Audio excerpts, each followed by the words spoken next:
পুরুষের চোখে সবচেয়ে আকর্ষণীয় জিনিস হচ্ছে নারী, ঠিক কিনা?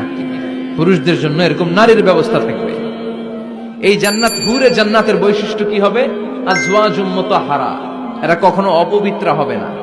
দুনিয়াতে মেয়েদের প্রতি মাসে একটা মেনস্ট্রুয়েশনাল পিরিয়ড আছে না নাই?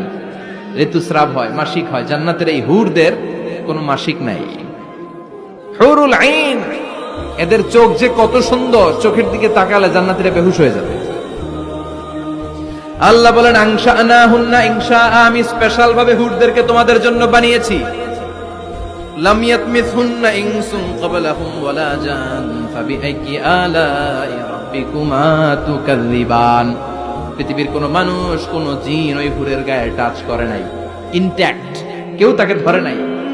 ভার্জিন, কুমারী, আপনার জন্য আল্লাহ তাআলা ওইরকম হুর রেখে দিয়েছে। চিল্লায় কোন সুবহানাল্লাহ। মেঘ কালো কেশ, কাজল কালো চুল, তাকালে প্রাণটা জুড়িয়ে যায়। হাসিতে যেন মুক্তা ঝরে।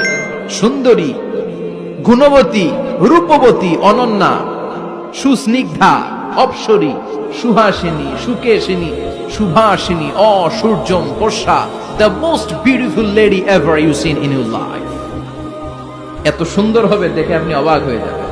এদের মাসেল গুলা, মাংসপেশিগুলো এত সুন্দর হবে, গোশতের ভেতরে যে রগের ভেতরে যে রক্ত চলাচল করছে বাইরে থেকে, ওইটাও দেখা যাবে। ভেতরে হাড্ডির ভেতরে হাঁটলে যে অস্থিমজ্জাগুলো নাড়াচাড়া করে বাইরে থেকে, ওইটাও টের পাওয়া যাবে। ওই হুরদেরকে আপনাদের জন্য তৈরি করে রেখেছে কে? ওই হুরের দরকার আছে না নাই? ইয়াংরা এবার খুব খুশি হয়ে গেছে, বলে যে হ্যাঁ আমাদের দরকার আছে। পোলাপাইনরাও কইতেছে দরকার আছে। মাশাআল্লাহ, জান্নাতীদের নাজ নেয়ামতের কোনোটাই আল্লাহ বাকি রাখবে না। এই হুরদের সাথে আল্লাহ বিয়ে পড়ায় দিবে। চিল্লায় কোন সুবহানাল্লাহ।